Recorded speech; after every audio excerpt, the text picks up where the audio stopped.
ओम नमः सिद्धिभ्यः। नमो अरिहन्ताणं, नमो सिद्धाणं, नमो ऐर्याणं, नमो वज्रायाणं, नमो लोये सौवसाहूणम्। नमः श्रीवर्धमानाय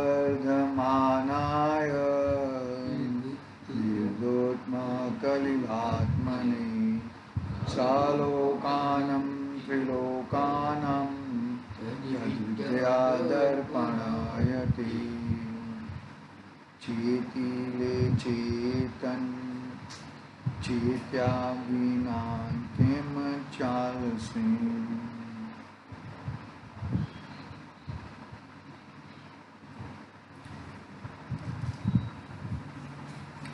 रत्नाकरण सावकाचार आचार्य समुद्भद्र देवदार रचित हम 12वीं गाथा पे बात कर रहे थे।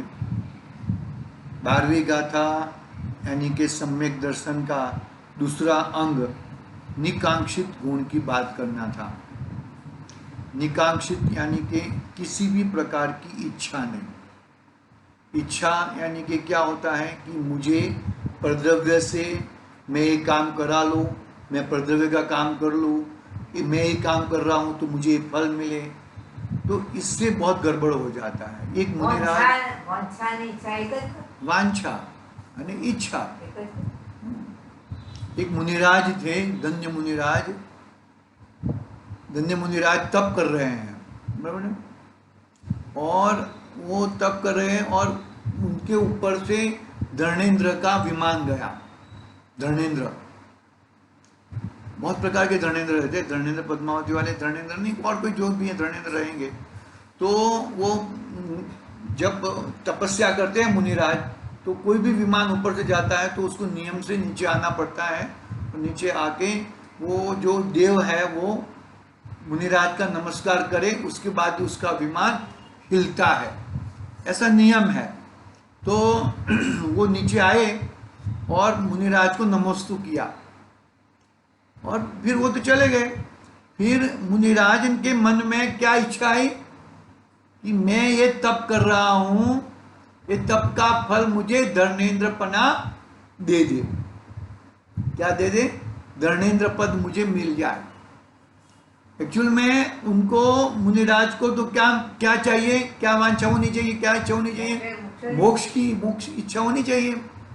मुझे तो मोक्ष ही जाना है और मोक्ष जाने के लिए ही मैं पुरुषार्थ कर रहा हूँ, और किसी प्रकार का पुरुषार्थ मैं नहीं कर रहा हूँ। ऐसा उनका ऐसा ध्येय रहता है। हकीकत में उनका ये ध्येय रहता है। क्या ध्येय रहता है?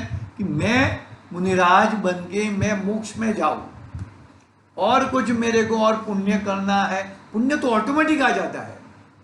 पुण्य करने के लिए कुछ कार्य करना पड़ता है, ऐसा नहीं है। तुम अपने आत्मा में अपने आत्मा संबंधी क्रिया करोगे तो पुण्य तो ऑटोमेटिक आ जाता है। चला है कि नहीं आया? पुण्य करने के लिए कोई भाव करो ऐसा नहीं है। मैं पुण्य करने के लिए भाव करूं ना, तो पुण्य के भी ठिकाने नहीं रहेंगे। जब तुम अपने आत्म स्वभाव में आत्मा की चिंता और आत्मा जिन्होंने आत्मा प्रकट किया है ऐसे पुरुषों की चिंता, चिन्हवाणी माता की चिंता और अपने गुरुओं की चिंता जिसको सताती है, उसको नियम से पुण्य तो ढगला बंद हो जाता है। इससे पुण्य कौन सी चीज है? लेकिन यहाँ पर क्या है, वो मुनिराज को क्या इच्छा है कि मैं ये मेरा तप का कन्वर्जन किसमें हो जाए कि धर्णेंद्र पद मुझे मिल जाए। तो धर्णेंद्र पद मिल गया उनको, मुनिराज का देहांत हो गया और धर्णेंद्र पद हो गया। तो क्या चाहिए, मतलब बाद में वो धर्णेंद्र आते हैं वापिस, वो अन्य मुनिराज के पास आते हैं जब धर्णेंद्र बनते हैं। तो क्योंकि मुझे कैसे धर्णेंद्र पद मिल गया? तो बोले तुमने खुद मांगा था, तुमने धर्णेंद्र पद खुद मांगा था कि मेरी तपस्या का फल मुझे धर्णेंद्र पना मिल जाए, इसके लिए तुझे धर्णेंद्र पद मिल गया। नहीं तो तू वही बल से मोक्ष जाने की इच्छा कर सकते थे, मोक्ष जा सकते थे तुम।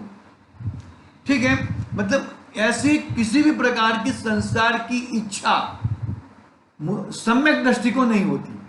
क्या कहा? कोई इच्छा ना हो। इच्छा मतलब संसारिक इच्छा नहीं होती, संसार बढ़ाने की, संसार में रहने की इच्छा रहे, होती है भाई। सम्यक दृष्टि भी ऐसा थोड़ी, ये सब जो इच्छा होती है ना, वो इच्छा चारित्र गुण की पर्याय है। मिथ्या तो हट गया है, तो चारित्र गुण की पर्याय में राग द्वेष होते हैं, लेकिन वो कैसे होते हैं? बहुत वो धर्मेंद्र पद आया तो वापिस धर्मेंद्र पद को च्युत होके वापिस आएंगे, मुनि दीक्षा धारण करेंगे और वापिस मोक्ष में जाएंगे ही वो। तो इसमें बेमत नहीं है, इसमें कोई गड़बड़ नहीं है। लेकिन क्या है यहाँ पर बात ऐसी है कि सम्यक दृष्टि जीव को किसी भी प्रकार की वांछा नहीं होती कि मुझे ये चीज मिल जाए, मैं एक कार्य कर रहा हूं मुझे ये चीज मिल जाए, ऐसे नहीं। वो कार्य के कर्ता नहीं बनते, वो कार्य तो उसके हिसाब से हो रहा है। देखो 12वां छंद में पढ़ रहा हूं यहां से। अब दूसरे निकांक्षित गुण को कहने वाला श्लोक कहते हैं। दूसरा गुण है निकांक्षित। कल हमने पढ़ा था, श्लोक पढ़ा था, फिर आज वापिस पढ़ रहा हूं मैं। कर्म परवशे शांते दुखेरंत ऋतोदये पाप बीजे सुखे नास्ता श्रद्धानाकांक्षणा स्मृता। क्या कहते हैं? इंद्रजनित सुख में सुख पने की आस्था, इंद्र पांच इंद्रिय मेरी इंद्रिया है वो तो नहीं, लेकिन इंद्रिय जनित सुख में सुख पने की आस्था रहित विश्वास, मुझे इंद्रियों से सुख होता नहीं है, मुझे ये इंद्रिया मेरी हो जाए, ये इंद्रिया से मुझे सुख मिल जाए, ये इंद्रिय संबंधी मुझे मेरी इच्छा पूरी हो जाए, ऐसा आस्था रहित जो श्रद्धान भाव व अनाकांक्षा नाम का, यानी कि निकांक्षित नाम का सम्यक्त्व का गुण भगवान ने कहा है। क्या कहा? निकांक्षित अंग कहा है। किसी भी प्रकार की इच्छा रहित। इच्छाएं बहुत सारी रहती है, इच्छा इतना बड़ा खड्डा है ना, कभी पूरी नहीं होती, एक जाए दूसरी है। क्योंकि क्या है, उसने बहुत सारी चीजों से मांग के रखा है, मुझे ये नहीं तो ये नहीं तो ये नहीं तो ये नहीं तो ये, मुझे ऐसा दे देना करके। भावार्थ पढ़ते हैं हम। कैसा है इंद्रिय जनित सुख? इंद्रिय जनित सुख कैसा है? कर्मों के परवश है, कर्माधीन अवस्था है। हम लोग अभी एसी में फंसता, पंखे के नीचे बैठे हो, एसी में बैठे हो और फटाक करके लाइट चली जाए, तो ये सब जो अवस्था है वो कर्माधीन अवस्था है, बंद हो जाएगा। तो कर्म तो कभी तुम्हारे फेवर में भी काम करेंगे, कभी फेवर में होते ही नहीं है, लेकिन कर्म तुमको ऐसा दिखाई देगा कि मुझे ये सुख मिल रहा है, लेकिन वो सुख सही में सुख नहीं है, कभी भी वो दुख रूप हो सकता है। ये पंखा अभी गर्मी लगती है, बाद में थोड़ा टाइम के बाद ठंडी लगेगी, वही चीज पहले अच्छी लगती है और वही चीज बाद में बुरी लगती है। ऐसा होता है जनरली। तो वो क्या कहते हैं यहां पर? कैसा है इंद्रियजनित सुख? कर्मों के परवश है, स्वाधीन नहीं है, पुण्य कर्म के उदय के अधीन है। पुण्य का कर्म हमने किया है, पुण्य बांधा है, तो पुण्य कर्म के उदय के अधीन है। पुण्य कर्म के उदय की सहायता के बिना करोड़ों उपाय तथा महान पुरुषार्थ करने पर भी इस सुख की प्राप्ति नहीं होती। क्या कहा? कि बहुत सारे उपाय कर ले, बहुत सारा, लेकिन पुण्य नहीं है तो वो चीज की तो प्राप्ति नहीं होएगी। देखो सबसे ज्यादा ये रोड बनता है, बिल्डिंग बनता है, तो सबसे ज्यादा मजदूरी कौन करता है? मजदूर लोग करते हैं।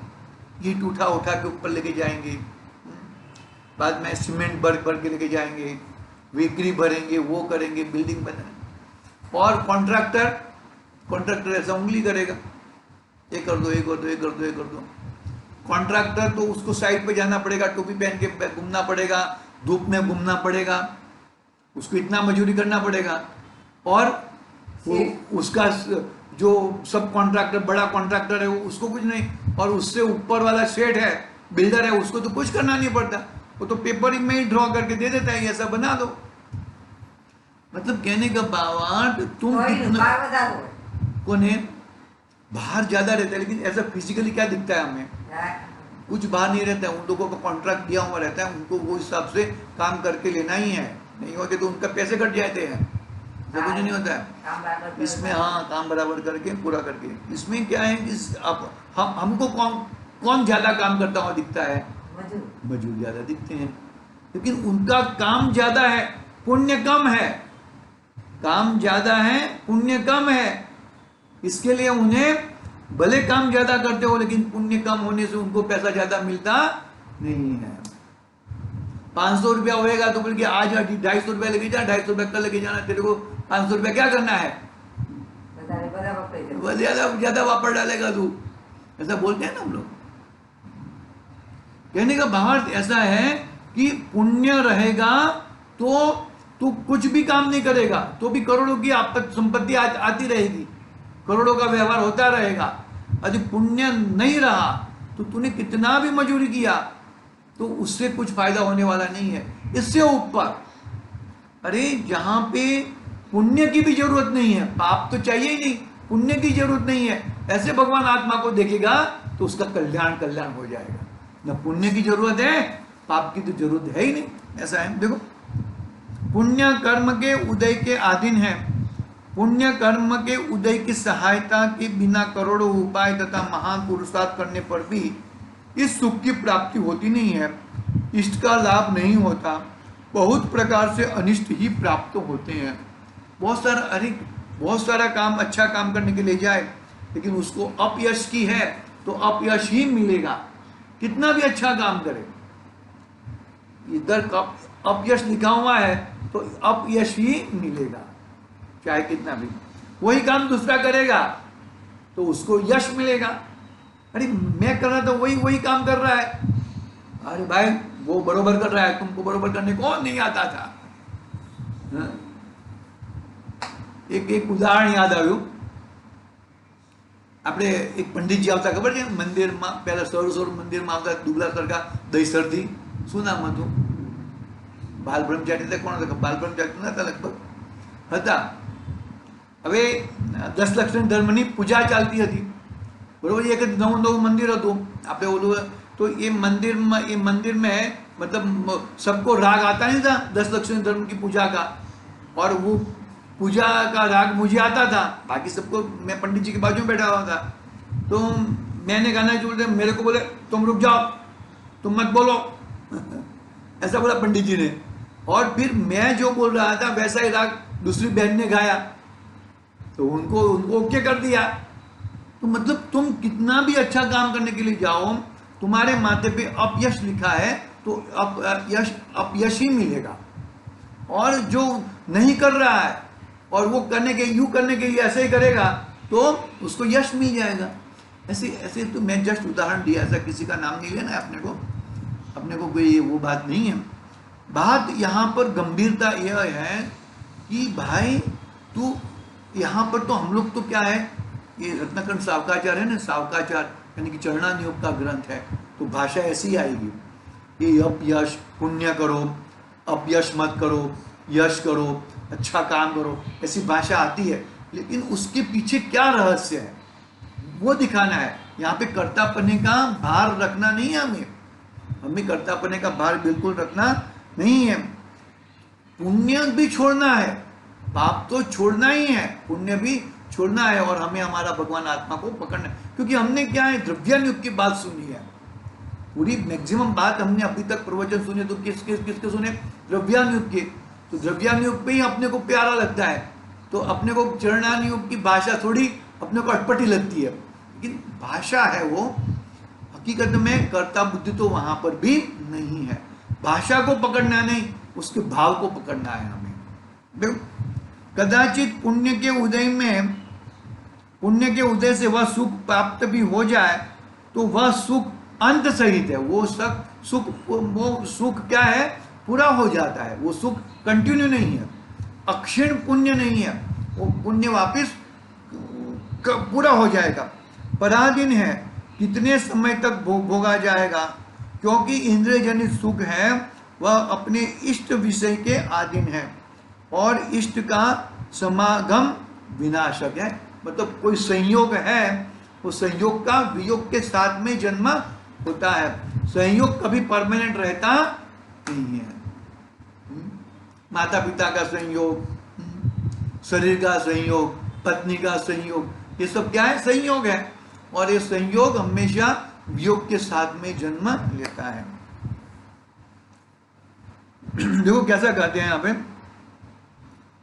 ये जो इंद्रिय सुख है वो कैसा है? इंद्र के धनुष समान है। इंद्र धनुष आता है ना, इंद्र धनुष आता है, रैम्बो, रैम्बो कहते हैं ना हम लोग। इंद्रधनुष, इंद्रधनुष आता है और चला जाता है। बिजली की चमक के समान है। बिजली ऐसा चमक करके चली जाएगी, ऐसा क्षण भंगुर है। पराधीन है, वह सुख की निरोगता के अधीन, धन के अधीन, स्त्री के अधीन, पुत्र के अधीन, आयु के अधीन, जीविका के अधीन, क्षेत्र के अधीन, काल के अधीन, इंद्रियों के अधीन, इंद्रियों के विषयों के अधीन इत्यादि हजारों पराधीनताओं से सहित है। कितनी बाहर का सुख में कितनी पराधीनता है, कितनी बताई। देखो ना, देखो, एक तो शरीर की निरोगता, धन होना चाहिए, स्त्री होनी चाहिए, पुत्र है, आयु है, जीविका है, बहुत सारा खाना हो और खाना हजम ही नहीं होता हो तो क्या खाओगे भाई? अंदर गैस हो गया हो, अंदर गैस हो जाता है ना, एसिडिटी हो जाती है, तो क्या खाओगे? ये सब चीज बहुत, क्योंकि ये बाहर की वस्तु है। ये वो बाहर से जो किसी के सामने हाथ फैलाना पड़े, मुझे सुख ही दे, सुख का धनी, और वो बोलेगा कि मुझे सुख दे, तो कितना गड़बड़ वाली बात है। वो शैलेश भाई का उदाहरण है ना, शैलेश भाई का उदाहरण क्या है कि अपनी जेब में करोड़ का हीरा पड़ा हो, वो करोड़ का हीरा को ना देखे और बाहर में ऐसा हाथ फैलाता रहे कि मुझे सुखी कर दे, हे रसगुल्ला मुझे सुखी कर दे, कितनी कितनी खराब बात है। वो करोड़ के हीरो की कीमत नहीं है उसको, मतलब अपने आत्मा के आत्मिक सुख की कीमत नहीं है उसको, ऐसी बात है।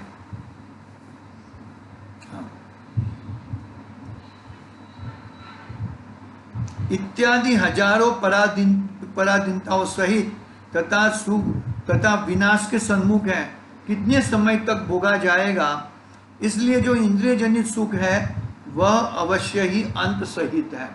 पूरा अंत मतलब उसको कभी भी कंटिन्यू रहता नहीं है, वो कभी कभी नाश को प्राप्त हो जाता है। अंत सहित है तो भी अखंड धारा प्रवाह रूप नहीं है। अखंड धारा रूप में कंटिन्यूटी नहीं है उसकी आगे पीछे होती रहती है। बीच बीच में अनेक दुखों के उदय सहित, कभी तो रोग का आ जाना, कभी अपमान, देखो कहा ना, अपयश, कभी अपमान होना, कभी धन की हानि होना, कभी अनिष्ट का संयोग होना, इन प्रकार अंतर सहित और अनेक दुखों सहित है। हम इतना कमाते हैं, बरोबर है, हम पैसा कमाते, बरोबर है, पैसा कमाते किसके लिए? पैसा कमाते हैं पाप करने के लिए। पैसा आता है वो पुण्य का क्षय होता है, पुण्य का क्षय होते अपने को पैसा मिलता है, और वो पैसों से क्या करते हैं हम लोग? पाप कमाते हैं। तो गुरुदेव कहते हैं कि हमारा जो पुण्य है ना, ये पापानुबंधी पुण्य है। पाप का, पुण्य का तो खर्च होता है और पाप का बंध होता है, ऐसा हमारा पुण्य है। पुण्यानुबंधी पुण्य सम्यक दृष्टि को होता है, पापा पुण्य क्या बोले, पापानुबंधी पुण्य, 4 प्रकार की परिभाषा कही थी वो देख, पापानुबंधी पाप, पापानुबंधी पुण्य, पुण्यानुबंधी पाप और पुण्यानुबंधी पुण्य, 4 प्रकार की परिभाषा है ना। वसंत मामा थे ना, मामा को बताई थी मैंने बात। पाप है और पाप के उदय में नया पाप होता है, बरोबर है। पाप है लेकिन पाप होने के बावजूद भी पुण्य प्रकट कर सकता है, पुण्य कर सकता है। दूसरी बात, तीसरी बात, पुण्य है, पुण्य के होने के बावजूद भी वो पाप करता है, और पुण्य है और पुण्य के मौजूद में नया पुण्य कर सकता है। सिर्फ 4 अवस्था है, और चारों अवस्थाओं में से बाहर मेरे भगवान आत्मा को जो देखेगा, अपने भगवान आत्मा को देखेगा, तो उसको पाप भी जरूरत नहीं है, पुण्य की भी जरूरत नहीं है, वो तो अलग निरंजन हो जाएगा। क्या कहा, बरोबर ना? तो क्या कहते हैं यहां पर, यह सुख पाप का बीज है। कौन सा सुख? इंद्रिय जनित सुख। तो इंद्रिय जनित सुख पाप का बीज है, यानी कि जो सुख मिला वो सुख तो कैसे मिला? पुण्य से मिला। लेकिन वो सुख से मैंने क्या किया? पाप किया मैंने। कि मुझे लाइट मिली, टीवी मिला, तो टीवी मिला तो किसके लिए मिला टीवी? कि भाई पुण्य से मिला, टीवी मिला, ये सब चीज। हाँ, तो उसका उपयोग क्या करते हैं हम लोग? विषय भोगों में करते हैं। ये पंखा मिला, तो पंखा मिला तो किसके लिए? पुण्य से मिला। लेकिन उसको तो वो पापानुबंधी पुण्य है वो, और पुण्यानुबंधी पाप, पाप का उदय है। बहुत शरीर में वेदना हो रही है, बहुत तकलीफ हो रही है, फिर भी वो त्रिकालवर्ती देव शास्त्र गुरु को याद करता है। ओहो, ये पुण्यानुबंधी पाप है, पाप का उदय है, लेकिन बंद हो रहा है पुण्य का।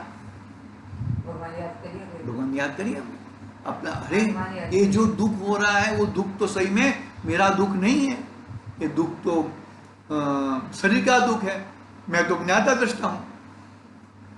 सुबह में बात की थी स्वामी साहब की, उसके हिसाब से देखो आगे बात करते हैं। समझ में आया ना? चार पॉइंट के हैं। कौन कौन से पॉइंट के? पापानुबंधी पाप, पापानुबंधी पुण्य, पुण्यानुबंधी पाप और पुण्यानुबंधी पुण्य। और ये चारों को छोड़कर मेरा भगवान आत्मा, उसको पकड़ना तो चारों की कोई जरूरत ही नहीं है। कितनी मजा है अपनी आत्मा में रहने के लिए, इतनी मजा है। वो मजा को हम भूल जाते हैं। वो मजा को सही में वो सजा के रूप कर देते हैं। बातें हैं ये सब, लेकिन भाई ये बातें कर करके तुम अपने पास जा सकते हो, वो बात सही है। देखो, यह सुख पाप का बीज है।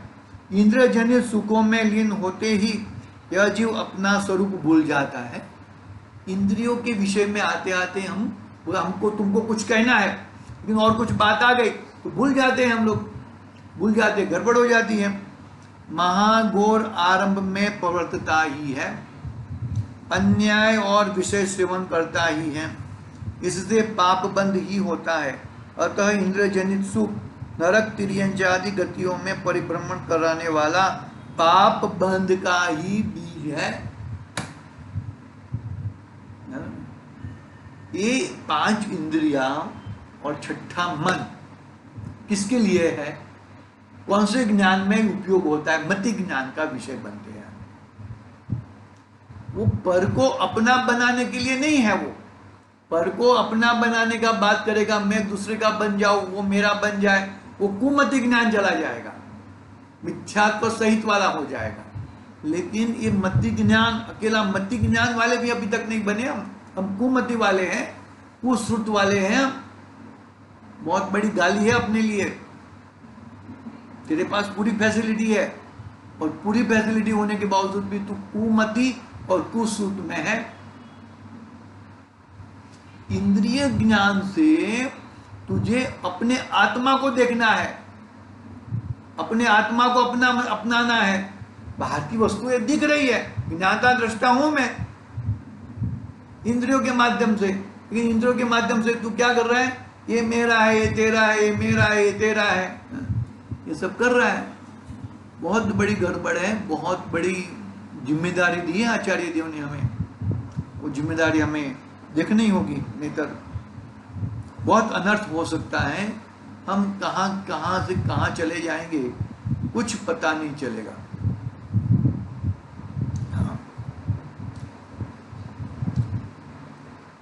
देखो आगे पढ़ता हूं मैं। ऐसे पराधीन अंत सहित दुखों से भरे जितने भी इंद्रियजनित सुख हैं वे सब सम्यक दृष्टि को सुख दिखते नहीं है। सम्यक दृष्टि को वो सब दुख सुख दिखते नहीं है। तब उस सुख में उसे आस्था रूप श्रद्धान कैसे होगा? नहीं होगा। आस्था रूप श्रद्धान कब होएगा? कि उसमें सुख दिखे तब। जब श्रद्धान ही नहीं होगा तब वह वांछा कैसे करेगा? यहाँ ऐसा भाव समझना, जो सम्यक दृष्टि है उसे आत्मा का अनुभव होता ही है। जिसे जो सम्यक दृष्टि है उसे आत्मा अनुभव होता ही है। जब आत्मा का अनुभव हुआ है तब आत्मा का स्वभाव जो अतीन्द्रिय अनंत ज्ञान और निराकुलता तक्षण रूप अविनाशी सुख है उसका अनुभव होता ही है। मतलब एक चीज को पकड़ लिया, एक उल्टी चीज को पकड़ा सब चीज उल्टा, और एक चीज को सीधी तरह से पकड़ा तो सब चीज सीधी हो जाएगी। एक झूठ छुपाने के लिए दूसरे 100 झूठ बोलने पड़ते हैं। तो ऐसा झूठ बोलने का क्यों? तो भी पकड़ा जाता है। झूठ तो झूठ ही रहेगा ना, झूठ कभी सत्य होने वाला नहीं है। कभी कुछ होने वाला नहीं है। एक पैराग्राफ पढ़ लेता हूं। संसारी जीवों को जो इंद्रियों के अधीन सुख है वह तो सुखापात है, सुख नहीं है, वेदना का इलाज है। जिसे क्षुधा की तीव्र वेदना उत्पन्न हुई हो वह भोजन करके सुख मानेगा। प्यास लगेगी वह ठंडा पानी पीना चाहेगा। शीत की वेदना होगी तो रुई का वस्त्र तथा ऊन का वस्त्र ओढ़ना चाहेगा। गर्मी की वेदना होगी तो ठंडी ठंडी हवा चाहेगा। क्योंकि रोग का कष्ट के बिना इलाज कौन चाहता है? क्योंकि रोग का कष्ट के बिना इलाज कौन चाहता है? नेत्र में रोग हुए बिना आंखों में अंजन कौन लगाता है? कर्ण में रोग हुए बिना बकरा का मूत्र तथा तेल आदि कान में कौन डालता है? कुछ गड़बड़ होती है तभी हम आंख में दवा डालते हैं, कान में वो डालते हैं, जो भी है। ठंड के बुखार के बिना अग्नि का ताप तथा सूर्य की धूप आदर से कौन सेवन करेगा? वात रोग के बिना दुर्गंधित तेल आदि की मालिश कौन करना चाहेगा? ये सब बताए हैं। तूने पहले तो शरीर को अपना माना है और शरीर के जो रोग हुए हैं उसको भी तो अपना मानता है, तो इसके लिए बहुत गड़बड़ होती है। जो भी शरीर में, अरे हम शरीर के लिए कुछ भी करने के लिए तैयार हो जाते हैं, कुछ भी अनाप शनाप। देखो बाबू भाई को याद करो, फतेहपुर वाले बाबू भाई, बड़े बाबू भाई, कितना रोग हो गया है, बहुत रोग हो गया है। शाम को डॉक्टर आया सूर्यास्त के बाद, डॉक्टर बोला दवाई ले लो, तो डॉक्टर बोले, बाबू भाई ने क्या कहा कि मैं तो अभी दवाई नहीं लूंगा, चाहे कुछ भी हो जाए। फिर चलो ठीक है, डॉक्टर साहब वहां पे सो गए, वहां पे रुक गए उनके घर पे, कोई बात नहीं आप रुक जाओ, कल सुबह दवाई ले लेना। चलो अभी सुबह उठ गए हैं, सुबह हो गई है, चलो अभी दवाई ले लो। मैं रुक जाओ भाई, मैं स्नान करूंगा, मैं भगवान के दर्शन करूंगा, मंदिर जी जाके आऊंगा, उसके बाद मैं दवाई लूंगा, उसके पहले मैं दवाई नहीं लूंगा। ऐसे होते हैं, चाहे कुछ भी हो जाए। साउथ अफ्रीका गए विदाउट इंजेक्शन, अपनी बेटी गई, दिकरी गई हिरल, तो उसने येलो फीवर का इंजेक्शन लगा के गई, और बाबू भाई ने वो इंजेक्शन नहीं लगाया। मेरे को एलोपैथिक मेडिसिन नहीं लेना है, तो फिर नहीं लेना है तो मत आओ ना भाई। नहीं भाई, मुझे भगवान का समोसरण आने वाला है, भगवान का मंदिर बनने वाला है, और मैं नहीं आऊं कैसे चलेगा? मैं आऊंगा और इंजेक्शन भी नहीं लगाऊंगा। ऐसे हैं, ऐसे धर्म, ऐसे जीवों ने थोड़ा बहुत भी आत्मा को देखा है, हाँ ऐसे ऐसे वो तो उनका आयुष कम था और ऐसे कर्म का उदय था, आयुष कर्म का और ऐसे कर्म का उदय था। तो ऐसे कर्म उदय गुरुदेव तो कहते थे, क्या कहते थे कि 3-3 महीना तक तुमने चलाई ना यात्रा, रात भी चलाई दिन भी चलाई, सब मूंगे पशुओं को मारा, उसका फल तुम मूंगे हो गए हो, सीधा शब्दों में कह दिया ऐसा गुरुदेव ने। ये शब्द है गुरुदेव के प्रवचन में है शब्द, बाबू भाई का ये हाल हुआ। तूने कर्म जो किए हैं वो कर्म तेरे को बंधन में आएगा ही, ऐसा मत सोचना कि कुछ भी गड़बड़ होगी। जो तूने मांगा है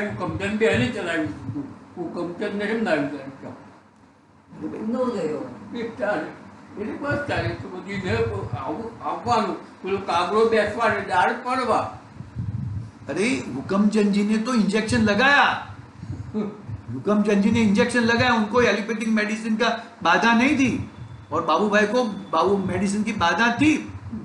बात क्या चल रही है यहाँ पर कि भाई मैं देवशास्त्र गुरु के समीप में जाऊंगा, लेकिन मुझे एलोपैथिक मेडिसिन लेके नहीं जाऊंगा। मैं तो जाऊंगा ही, लेकिन मुझे एलोपैथिक मेडिसिन मैंने त्याग किया है, वो त्याग का त्याग ही रहेगा। बस समझ में ऐसी बातें हैं, किसको आना था नहीं आना था ऐसी बात नहीं है। यहाँ पर बात दूसरी चलती है और आप दूसरे बोलते हो, ऐसा होता है। यहाँ पर बात यह है कि कितने हम दृढ़ है, हम हमारे देवशास्त्र गुरु के समीप कितने दृढ़ है, वो बात चल रही है। हमने देवशास्त्र गुरु समीप जाके हम क्या मांगते हैं, संसार मांगते हैं कि हमारा आत्मा मांगते हैं।